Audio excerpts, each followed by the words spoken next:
Hello! నేను మీ Lakshmi. Welcome to Lakshmi channel. యాక్చువల్‌గా నాకు ఈరోజు మండి తినాలి అనిపించింది. సో, బయటికెందుకెళ్ళడం ఇంట్లోనే చేసుకుందామని చెప్పేసి జస్ట్ ట్రయల్ చేశాను. సో, ఈరోజు అరేబియన్ స్టైల్‌లో మనం చికెన్ మండి ప్రిపేర్ చేసుకుందాం. మనకి మండికి కావాల్సిన దినుసులేంటో మనం ఇప్పుడు చూసేద్దాం అనమాట. చాలా ఈజీ అండి మండి ప్రిపేర్ చేసుకోవడం. ఫస్ట్ మనకి మసాలా దినుసులు తీసుకున్నాము. 1 టేబుల్ స్పూన్ వచ్చేసి జీలకర్ర, 1 tablespoon black pepper, 1 tablespoon ధనియాలు అండ్ 6 లవంగాలు తీసుకున్నామండి. 6 వచ్చేసేమో ఇలాచీ తీసుకున్నాము. బ్లాక్ ఇలాచీ కూడా ఒకటి తీసుకున్నాము. 1 1/2 వచ్చేసి దాల్చిన చెక్క తీసుకున్నాము.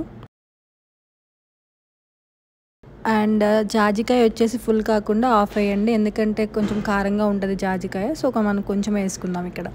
ఆ దినుసులన్నీ మిక్సీ పట్టుకుంటే మనకి పౌడర్ ఇలా వస్తుందండి. పౌడర్ రెడీ అయిపోయింది. సో, దీనిలో కొంచెం పౌడర్ తీసి పక్కన పెట్టుకొని మనము 1 టేబుల్ స్పూన్ కొంచెం పక్కన పెట్టుకున్నాము. సో, దీనిలో కొంచెం మనం లెమన్, కొంచెం సాల్ట్ అండ్ 1 టేబుల్ స్పూన్ శొంఠి కూడా వేసుకొని బాగా మిక్స్ చేసుకొని కొంచెం ఆయిల్ వేసుకొని మిక్స్ చేసుకోవాలి. సో, దీన్ని లేత చికెన్తో మ్యారినేట్ చేసి ఒక 2 అవర్స్ మనం పక్కన పెట్టుకోవాలండి. మినిమం 2 అవర్స్ అయితే పక్కా ఉండాలి. యాక్చువల్గా నాకు టైం లేదు, సో 1 అవర్ అలా చేశాను. సో, మీరైతే 2 అవర్స్ లేదా 4 అవర్స్ పెట్టుకుంటే ఇంకా బాగుంటుంది ఫ్రిడ్జ్లో పెట్టుకొని. లేదా ఫ్రిడ్జ్ లేదు అనుకుంటే బయట పెట్టుకోండి ఒక 2 అవర్స్. సో, 2 అవర్స్ మ్యారినేట్ అయిపోయిన తర్వాత నెక్స్ట్ ప్రాసెస్ ఇప్పుడు చూపిస్తాను.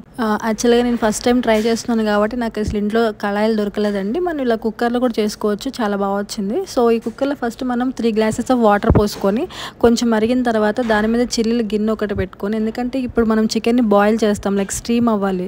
సో, ఆ స్టీమ్ బాగా అవ్వాలి. సో, మనం ఫస్ట్ ఏంటంటే హై ఫ్లేమ్ మీద ఒక 15 మినిట్స్ మనం ఉడకబెడదాము. నెక్స్ట్ వచ్చేసి ఒక 15 మినిట్స్ లో ఫ్లేమ్ మీద ఉడకబెడదాము. సో, మనం ఈ స్టీమ్ అయిన కింద వాటర్ వస్తాయన్నమాట. ఆ వాటర్ తీసి మనం పక్కన పెట్టుకుందాము. ఇది మనం రైస్ వండడానికి యూస్ చేసుకుంటాం అనమాట. మళ్ళీ నెక్స్ట్ మనం ఒక బాణీలో కొంచెం ఆయిల్ తీసుకొని ఆ చికెన్ పీసెస్ని మనం దోరగా వేపుకోవాలి. గ్రిల్ చికెన్ చేసుకున్నట్టు చేసుకోవాలండి. యాక్చువల్గా నేను అది గ్రిల్ చికెన్ చేసింది వీడియో చేయలేదు. ఈసారి చేసినప్పుడు మేము మీకు ఫుల్గా వీడియో పెడతాను. నెక్స్ట్ కొంచెం బాదం పప్పు, అలాగే జీడిపప్పు, కిస్మిస్ కూడా మనం కొంచెం నెయ్యి తీసుకొని నెయ్యిలో దోరగా వేపుకోవాలండి. యాక్చువల్గా నా దగ్గర బాదం లేదు, అందుకే ఈ రెండు నేను దోరగా ఫ్రై చేసుకున్నాను. నెక్స్ట్ ఒక బాణీ తీసుకొని ఆ బాణీలో ఒక చిన్న సైజు ఉల్లిపాయ కట్ చేసుకొని దాన్ని డీప్ ఫ్రై చేసుకున్న తర్వాత 1 టేబుల్ స్పూన్ అల్లం వెల్లుల్లి పేస్ట్ వేయాలండి. నెక్స్ట్ మనం 1 టేబుల్ స్పూన్ పక్కన పెట్టుకున్న మండి పౌడర్ వేసుకోవాలి. కొంచెం సాల్ట్ కూడా వేసుకోవాలండి సరిపడినంత. తర్వాత కొంచెం సేపు దాన్ని ఫ్రై అవనిచ్చిన తర్వాత మనం ఫస్ట్లో తీసుకున్న బాయిల్డ్ వాటర్ ఉన్నాయి కదా, ఆ వాటర్తో పాటు బియ్యానికి సరిపడినంత వాటర్ మనం పోసుకోవాలండి. ఇఫ్ ఇన్ కేస్ మీరు 2 గ్లాసెస్ బియ్యం తీసుకుంటే 3 గ్లాసెస్ వాటరే పోయాలి బాస్మతి రైస్కి.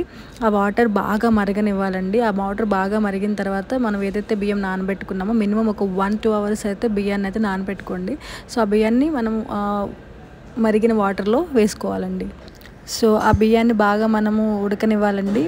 ఉడుకుతుంది, ఒక 15 మినిట్స్లో అయిపోతుంది రైస్ అనగా దానికి ముందు మనం ఏం చేస్తామంటే మనం ఏదైతే కిస్మిస్ మనము దోరగా ఫ్రై చేసుకొని పెట్టుకున్నామో ఆ కిస్మిస్ వేసేసి మనం ఏదైతే పీసెస్ని మనము రోస్ట్ చేసుకున్నామో, లైక్ గ్రిల్ చికెన్లా చేసుకున్నామో ఆ చికెన్ని కూడా దాని మీద పెట్టేసుకోవాలండి. చికెన్, కిస్మిస్ అవన్నీ వేసిన తర్వాత దమ్ బయటికి వెళ్ళకుండా మనము టిష్యూస్ లేదు అంటే గోధుమ పిండి కానీ మైదా పిండితో కానీ మనం దమ్ పోకుండా పైన పెట్టేసుకోవాలండి.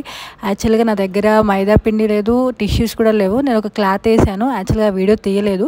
సో, మీరైతే దమ్ బయటికి వెళ్ళకుండా గోధుమ పిండి లేదు అంటే టిష్యూస్తో కానీ మీరు పైన కవర్ చేసుకోండి. సో, దాన్ని 8 to 10 మినిట్స్ వరకు మనం కదపకుండా అలాగే ఉంచాలి. అయిపోయిన తర్వాత స్టవ్ ఆఫ్ చేసుకొని ఒక 15 మినిట్స్ వరకు మనం దాన్ని ముట్టుకోవద్దండి. ఒక 15 మినిట్స్ తర్వాత మనం ఓపెన్ చేసుకొని చూసుకోవచ్చు.